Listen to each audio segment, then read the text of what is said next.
Hey there. Ready to ditch the financial hamster wheel? Ah, love that analogy. We're diving deep into three different financial roadmaps: the sidewalk, the slow lane, and the fast lane. You got big dreams, right? Yeah. Well, this deep dive might just shift your perspective on how to reach them. Yeah, it's exciting stuff. What I find fascinating is that these aren't just sort of abstract concepts, right? These are like Right. real world strategies and mindsets. You're going to walk away with hopefully a clearer understanding of, how these roadmaps play out in real life. But more importantly, how you can apply those principles, especially the fast lane, to build a life of financial freedom and fulfillment. Okay, so let's unpack this, starting with the sidewalk. Okay. What exactly does that even mean? Hmm. Think of the sidewalk as the path of short-term thinking, instant gratification. Hmm. It's characterized by a lack of financial planning, a tendency to overspend, chase those get-rich-quick schemes, blame external factors for financial struggles. Yeah, I've definitely seen that blame game play out in real life. Oh, The book yeah. actually shares a story about a guy named Eugene. Yeah. Works at Walmart, constantly blames the company for his low wages.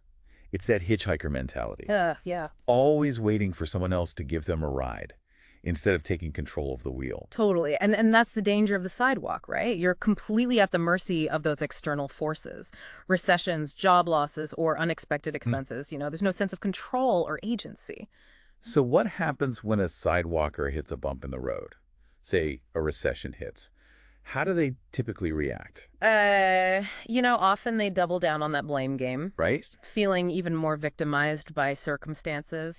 They might try another get rich quick scheme or fall deeper into debt, further solidifying their position on that sidewalk. It's a vicious cycle.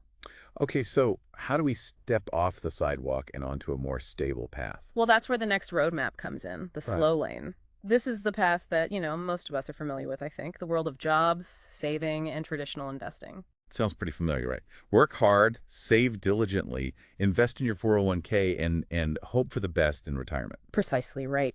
The slow lane relies on a simple equation.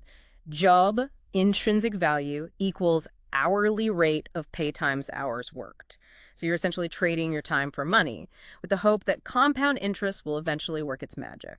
But isn't compound interest a good thing? Mm-hmm. I mean, everyone says we should start investing early to reap those long-term benefits. Compound interest can be a powerful tool, no doubt. The book actually gives an example of investing $1,000 in 1940. By age 91, it's worth over $2 million. But the problem is the time factor, right?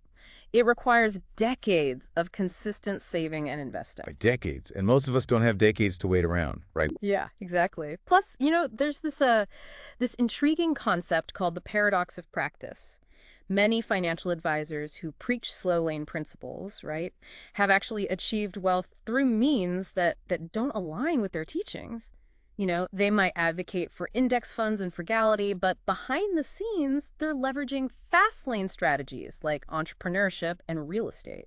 So it's like they're selling us bus tickets while they're flying first class. Yeah, pretty much. That seems a bit hypocritical, don't you think? Yeah, it definitely raises some questions about the true effectiveness of the slow lane, especially when it comes to, achieving substantial wealth in a shorter time frame. Okay, I'm definitely intrigued by this fast lane idea. Yeah. What makes it so different?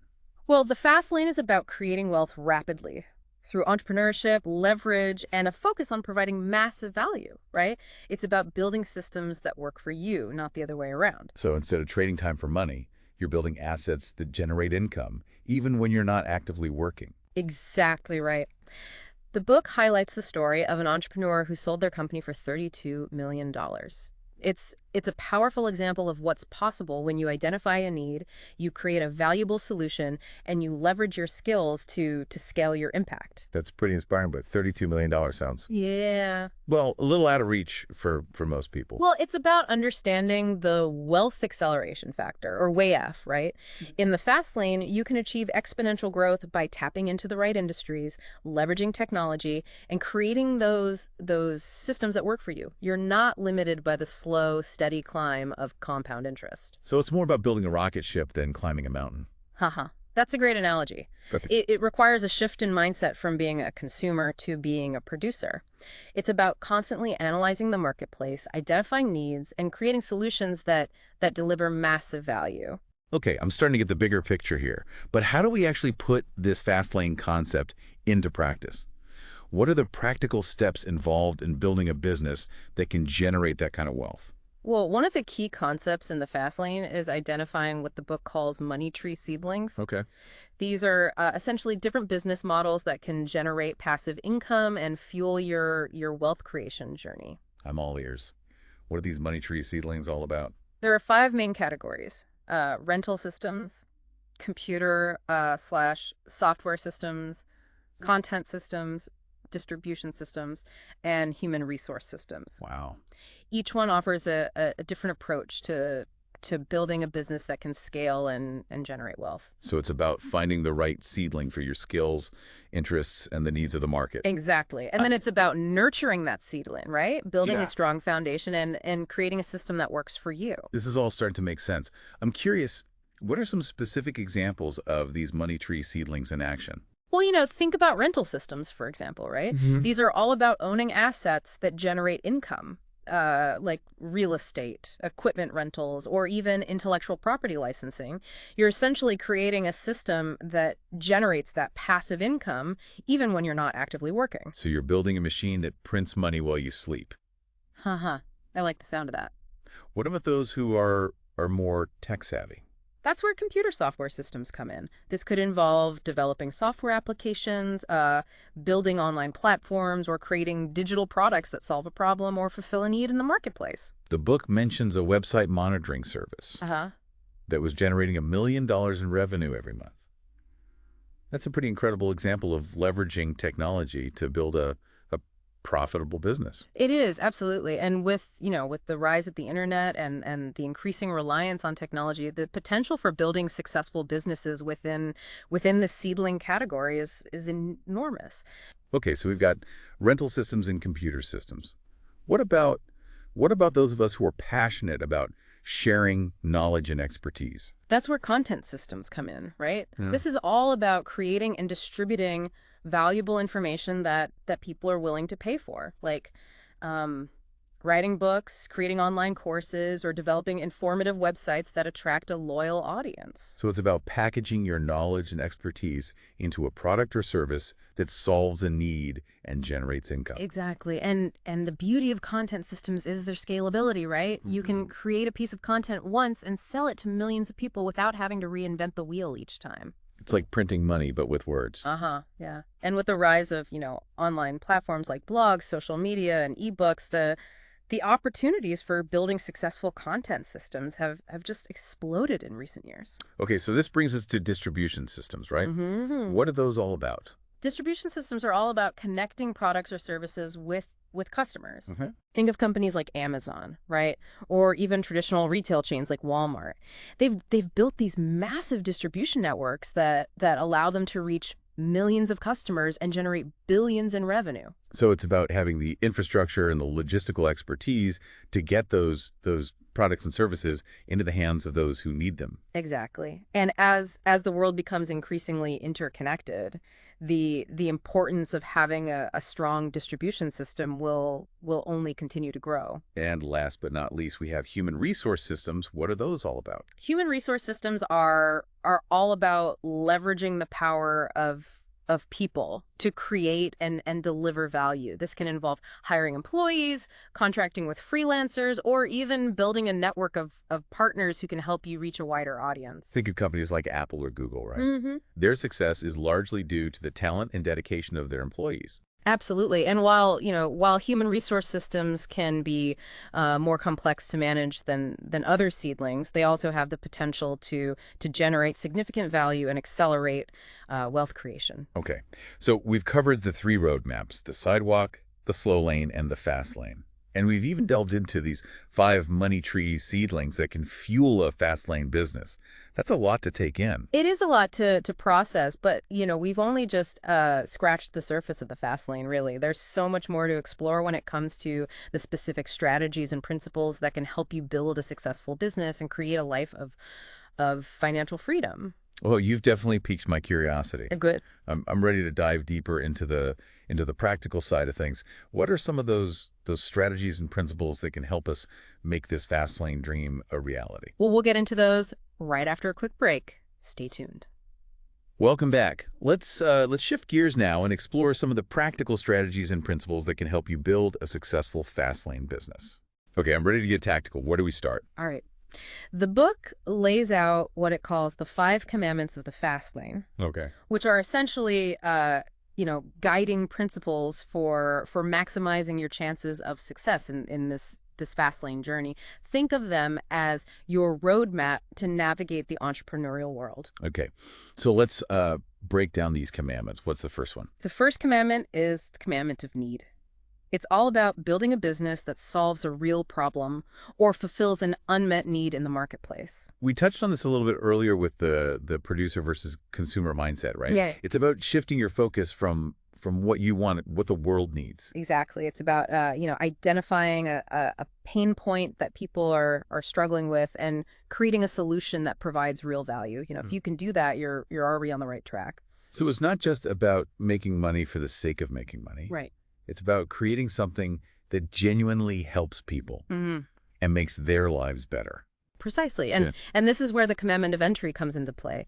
This commandment emphasizes the importance of choosing the right playing field. It's not just about having a great idea. It's about finding a market where you can actually gain traction and build a sustainable business. So what are some things to consider when evaluating a potential market? Like, what are some red flags to watch out for? Well, you want to find a road that's open, right? And has room for growth, not one that's already overcrowded with competition or riddled with roadblocks. The book uses the example of network marketing, which often fails the commandment of entry because everyone is selling the same product or service. Right. It becomes a race to the bottom where only those at the very top of the pyramid benefit. Another thing to watch out for are franchise models. While they offer support and structure, you're ultimately bound by the rules and regulations of the franchisor, which can limit your control and stifle innovation. So the commandment of control is really about being the captain of your own ship, having that freedom to make decisions that align with your vision. Exactly. You want to be in the driver's seat, not the passenger seat. Okay, makes sense. What's the next commandment? The next is the commandment of scale. This commandment emphasizes the importance of building a business that can grow and expand to reach a wider audience. Okay. This kind of reminds me of the law of affection we discussed earlier. To make millions, you need to impact millions. Absolutely. It's about leveraging your time and resources to create a system that can reach a large number of people or a select group of people with high purchasing power. So thinking big and building a business that has that potential to go global. Yeah. Got it. What's the final commandment? The final commandment is the commandment of time. This one is all about building a business that works for you, not the other way around. The goal is to create a system that generates passive income and operates independently of your time. So it's about building a business that gives you freedom and flexibility, not one that ties you down to a 9-to-5 grind. Precisely. You want to create a system that generates income even when you're not actively working. The money tree seedlings we discussed earlier are perfect examples of businesses that can satisfy this commandment. Okay. So we've covered the 5 commandments, but there's got to be more to building a successful fast lane business than just following those principles, right? Oh, yeah. What else is there? There are many strategies and principles that contribute to success in the fast lane. One that really stands out is the power of choice. So it's about taking ownership of our decisions, recognizing that every choice we make kind of shapes our destiny. Exactly. You have the power to choose your thoughts, your actions, and ultimately your path. You're not a victim of circumstance. I love that. It's so empowering. Yeah. To realize that we're not just along for the ride, we're in the driver's seat. And every choice you make, whether big or small, has a ripple effect that can impact your future. This makes me think of that anecdote in the book about the man who offered someone a network marketing opportunity with a $10,000 a month income. He assumed that was a lot of money, but the person he was pitching to had a fast lane business that was already generating significantly more. Right. It's a great example of how our perception of success can be limited by our our current circumstances. If we're Yeah. not exposed to different levels of wealth creation, we might settle for less than we're capable of achieving. So it's about expanding our horizons, Hmm. recognizing that there are different levels of success. Exactly. And one tool that can help us, make more informed choices is what's called the weighted average decision matrix, or WADM. Okay. It's basically a way to evaluate different options based on criteria that are important to you. So being strategic and thoughtful in our decision-making process, not just going with our gut Right. or letting emotions cloud our judgment. Precisely. You want to make choices that align with your goals and move you closer to your desired destination. And speaking of, obstacles, the book also talks about the concept of headwinds and how they can impact our journey. Yeah, what exactly are headwinds and how do we deal with them? Think of headwinds as negative influences or limiting environments that can hinder your progress and make it harder to achieve your goals. It could be negative people, limiting beliefs, a stifling work environment, or even societal expectations that hold you back. It's like trying to run a marathon with a strong wind blowing in your face. Yeah. That's a great analogy. The key is to recognize these headwinds and find ways to either eliminate them or turn them into tailwinds. You want to surround yourself with positive, supportive people, challenge limiting beliefs, and create a work environment that's conducive to productivity and innovation. This reminds me of your own story. You grew up in an environment where entrepreneurship wasn't really encouraged, Right. but you were still able to build a successful business. How did you overcome those early headwinds? Well, it wasn't always easy, but I was driven by a passion for something greater than myself. I sought out mentors, I surrounded myself with like-minded individuals, and I built a business that allowed me to escape the limitations of my surrounding. That's so inspiring. It shows that we have the power to create our own reality, even when the odds seem stacked against us. What role did education play in your journey? Well, education is essential for growth and success, but it doesn't have to, stop at graduation. It's about embracing lifelong learning and constantly seeking knowledge that can help you, improve your skills, expand your understanding, and stay ahead of the curve. This reminds me of your story about, learning about the internet and building a successful online business without having a formal computer science education. Mm. You didn't let a lack of formal credentials hold you back. Yeah. I embraced self-learning. I devoured books and online resources and developed the skills I needed to succeed in the digital world. It's a testament to the power of self-motivation and the accessibility of knowledge Hmm. in today's world. With the internet and so many resources available, there's no excuse for not investing in our education and constantly expanding our knowledge base. Absolutely. And that brings us to a really important concept in the fast lane, building brands, not just businesses. Oh, okay. What's the distinction between building a business and building a brand? Well, a business is simply a transaction, right? It's Hmm. exchanging goods or services for money.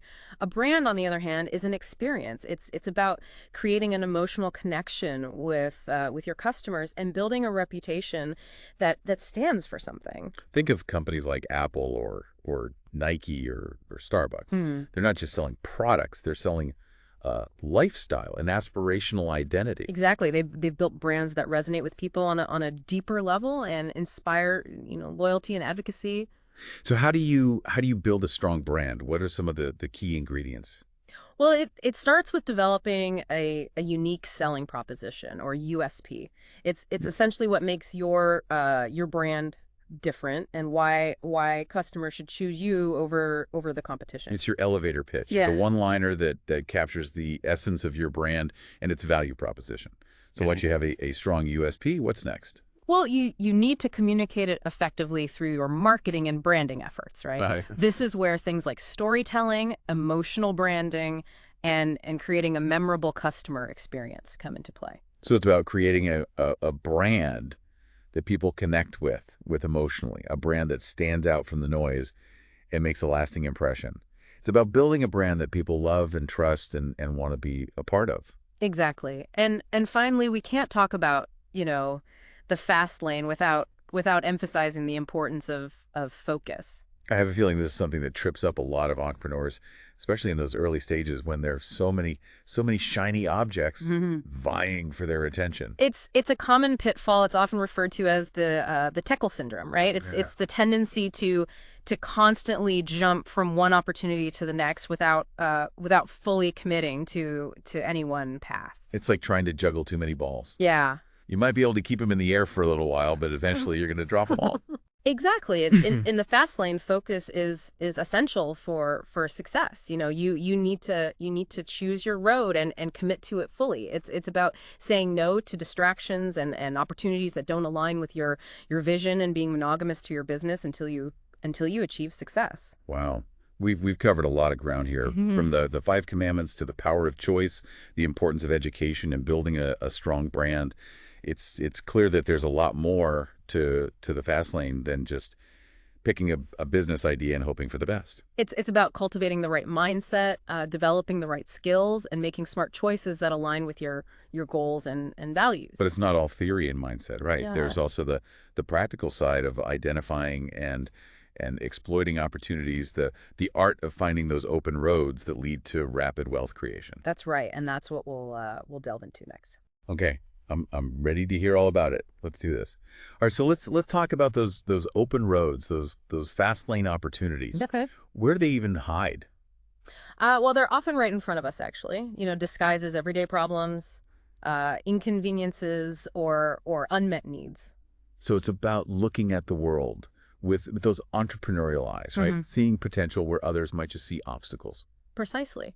The book tells the story of an entrepreneur who built a successful limousine service by connecting travelers with reliable transportation in a new city. Right. He saw a pain point, right? The difficulty of finding a reputable limo company in an unfamiliar place, and he created a solution that generated millions. That's a classic example of someone spotting an unmet need and Yeah. filling it. But how can we train ourselves to think that way? Well, I think it starts with just being more observant. Pay attention to the frustrations and challenges people face in their daily lives. Ask questions. What are people complaining about? What do they wish existed?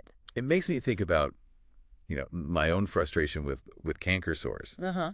If only there was a product that could prevent or quickly heal those painful mouth ulcers. Ah, See? there you have it. A potential opportunity. An unmet need. A potential opportunity. So it's about turning our annoyances into inspiration for innovation, but finding an opportunity is just the first step. You're exactly right. It's not enough to simply identify a need. You need to develop a solution, build a business around it, and get it out into the world. And that's where those five commandments of the fast lane come back into play. Absolutely. You need to ensure your chosen road aligns with those commandments to increase your chances of success. Right. So let's recap those. The commandment of need, the commandment of entry, the commandment of control, the commandment of scale, and the commandment of time. Those are our guiding principles. They're the foundation of a solid fast lane strategy. But even with those principles in mind, it can still feel overwhelming. How do we choose the right road when there are so many possibilities? Well, I think start by defining your ideal lifestyle. What kind of life do you want to create? How much money do you need to achieve your dreams? So first, figure out your financial targets based on your lifestyle goal. Then find a business opportunity that can help you, reach those targets. Exactly. And make sure that opportunity has a high degree of what we call fast lane purity, meaning it aligns with all five commandments. Okay. So we're not just looking for any business opportunity. We're looking for one that has that potential to really take us to the next level. Precisely. Now, let's explore some specific business models that have a proven track record in the fast lane. Okay, I'm ready for some real world examples. All right. Well, subscription-based businesses are a popular choice. They offer customers access to a product or service for a recurring fee. Think of companies like Netflix or Spotify or even gym memberships. Yeah. Right. The beauty of those subscription models is they generate that recurring revenue, which makes them predictable and scalable. Exactly. It's like having a money machine that prints money every month. I like that. Yeah. Another successful model that comes to mind is lead generation, Hmm. which involves connecting businesses with potential customers. Yeah, you're acting as a matchmaker for the business world. Exactly. You're providing a valuable service by helping those businesses reach their target audience. Right. And of course, you can't forget about e-commerce. Seems to be taking over the world these Right. days. E-commerce has really revolutionized the way we shop and do business. You know, it allows businesses to sell products and services online, reaching a global market without need for physical storefronts. It's incredible. These are just a few examples, but it sounds like, the key is to find a model that aligns with your passions, your skills, and your resources. Exactly. Now, once you've identified an opportunity, chosen a business model, and are ready to hit the gas, comes the execution phase. This is where things get real, Yeah. turning those ideas into action. And to succeed in the fast lane, you need to approach business like a game of chess, not checkers. So being strategic, Mm-hmm. thinking several steps ahead, Yeah. making calculated decisions. Exactly. You also need to be adaptable, prepared to pivot when necessary and learn from your mistakes. That reminds me of something else the book emphasizes, speed. Mm-hmm. Speed is essential for staying ahead of the curve in the fast lane. It's about taking action quickly, iterating, and constantly, improving your product or service. So it's not about being perfect right out of the gate. Yeah. It's about getting your product or service out there, learning from customer feedback. Precisely. And this brings us to a crucial point, Ideas are worthless. Execution is priceless. So many people get caught in that idea phase, endlessly brainstorming, dreaming, but never actually taking action. It's a trap we need to avoid. In the fast lane, action is everything. It's about turning those ideas into reality, building something tangible, and making a difference in the world. And even with the best laid plans, we're going to face challenges along the way. Oof. Failure is a part of the process. It's inevitable, but it's not the end of the world. It's an opportunity to learn, adjust, and get back on track. So it's about having that resilience to keep going even when things get tough. Exactly. Now, let's touch on a few common challenges entrepreneurs face in the fast lane. Okay. What are some of those roadblocks we might encounter? Well, one is dealing with customer complaints. It's inevitable that some customers will be unhappy. The key is to listen to their concerns, understand where they're coming from, and find ways to improve your product or service. Turning complaints into opportunities for growth. Precisely. And remember, great customer service can turn disgruntled customers into loyal advocates. It's about exceeding expectations and building relationships that last. What about the challenges of building and managing a team? Yeah, that's a good one. As your business grows, you'll need to find the right people, motivate them, and create a positive and productive work environment. It can be a lot to handle. It sounds like leadership skills become increasingly important as you scale your business. Absolutely. And finally, let's talk about competition. In any market, you're gonna face competition. The key is to focus on innovation, differentiation, and building a strong brand. So finding your unique edge, Mm-hmm. offering something that your competitors don't, Yeah. and creating a brand that people love and trust. Exactly. You don't have to be the first to market, but you do need to be the best. This has been an incredible deep dive into the fast lane. We've covered so much ground, the principles, strategies, and challenges of building a successful business. What's the one key takeaway you hope listeners will walk away with? Well, I think, the fast lane isn't a get-rich-quick scheme, right? It's a journey that requires hard work, dedication, and a willingness to take calculated risks. But it's a journey that's worth taking because it leads to a life of freedom, abundance, and impact. So for all those out there with big dreams, keep dreaming big, keep learning, and keep taking action. The open road awaits. The open road awaits. And until next time, keep diving deep.